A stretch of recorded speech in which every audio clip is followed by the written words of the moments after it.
Bakit pinutulan mo na naman to? Ano pinutulan ba? Ito. May nakita ka bang pinutol? Ba't pa nga putol-putol na? Kinagat yan ni pa ni Kiwi. Ha? Kinain niya ni Kiwi.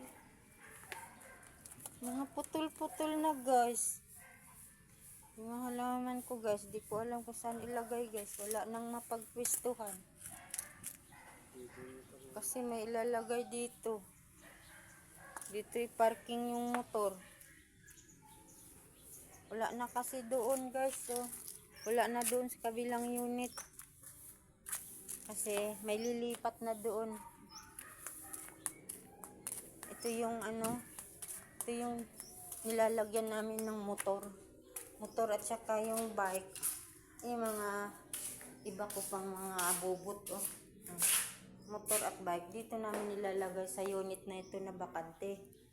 Tapos, may lilipat na dito. May titira na. Kaya wala na kami mapagpwestuhan. No choice kami. Doon na sa harap ng tindahan. Yung tindahan ko, malit lang yung pwesto yung harap.